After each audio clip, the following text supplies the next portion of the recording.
700 figurazioni, per cui stiamo vedendo veramente dei numeri molto, molto rilevanti.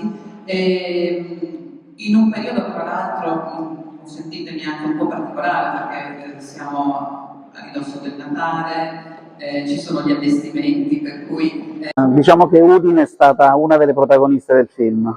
Siamo riusciti a ricreare Fiume qui ad Udine, abbiamo avuto in qualche maniera le chiavi della città in mano e sono molto contento, sono molto felice e sorpreso insomma, di questa disponibilità, una disponibilità rara. Insomma.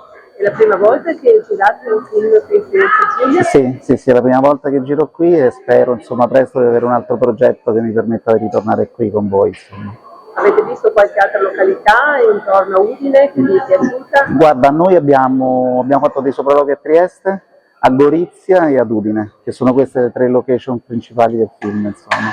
Quindi vi siete trovati. Allora, a questo punto, Radio Chef, il vostro piatto preferito, cosa vi hanno fatto assaggiare? Beh, io sono vegetariano, chiaramente il frigo l'ho mangiato, lo devo ancora digerire, insomma. Anche però... la polenta, assolutamente. Assolutamente, grazie mille. Dici ancora quando uscirà il film, come la domanda? Guarda, io penso che il film uscirà nella prossima stagione, quindi dobbiamo aspettare appunto settembre, ottobre, novembre, insomma, da quelle parti là. Ma quello non riguarda me, riguardano un po' proprio la distribuzione del film. Se posso chiedere una cosa, in via Aquileia c'è il vecchio comando tedesco, austriaco e degli ufficiali, e dato che hai abbandonato, non avete mai... No, non abbiamo fatto no, anzi mi piacerebbe vederlo, non abbiamo fatto... Se vuole io posso farlo vedere, insomma. In questi giorni, questi ultimi giorni sì, possiamo vederlo, non credo più per girarci, perché ormai è tutto chiuso. Ci sono anche delle foto vecchie, che era un po' tutta via Aquileia, e una zona in cui c'era il comando austriaco. Ho capito.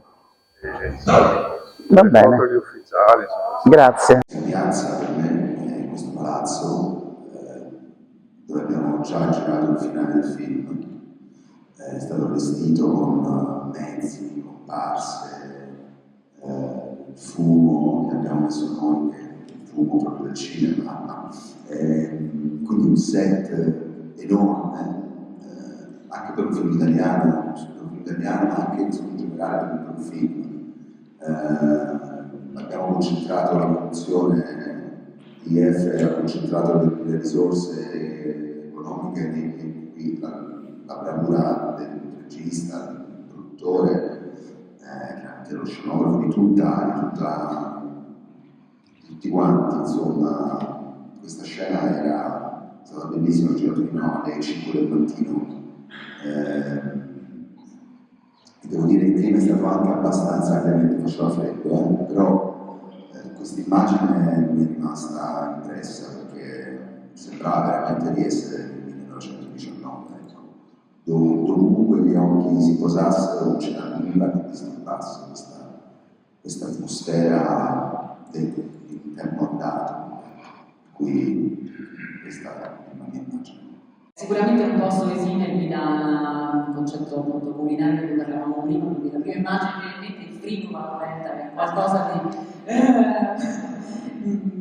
secondo me speciale che in qualche modo racconta un'identità, e poi sicuramente anche il luogo in cui ci troviamo, perché poi come abbiamo già detto è centrale nel film, è anche molto impattante, diciamo, cambiando la città.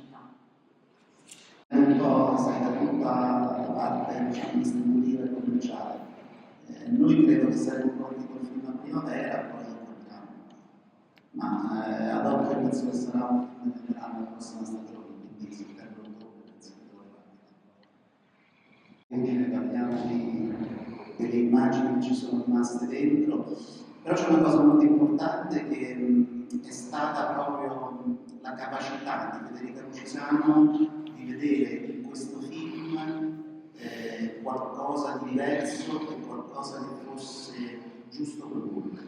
In un momento del genere, dove è molto difficile per tutta la situazione che voi conoscete sul cinema, sulle leggi che regolano il tax credit, eccetera, adesso non voglio raccontare tutta questa roba qui, tanto lo sapete, la conoscete, però avere un produttore come lei che crede in un progetto del genere, molto particolare, audace, super ambizioso, molto grande in questo momento e dare la possibilità ad un regista in primis e poi a tutti gli altri di realizzare un film del genere è una cosa che va assolutamente sottolineata.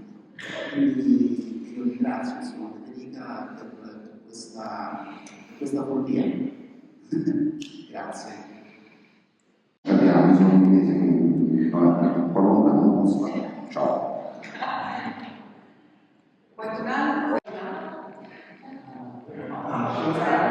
Una radio, tipo radio fulano, ok, radio fulano, che parlano fulano, che dicono?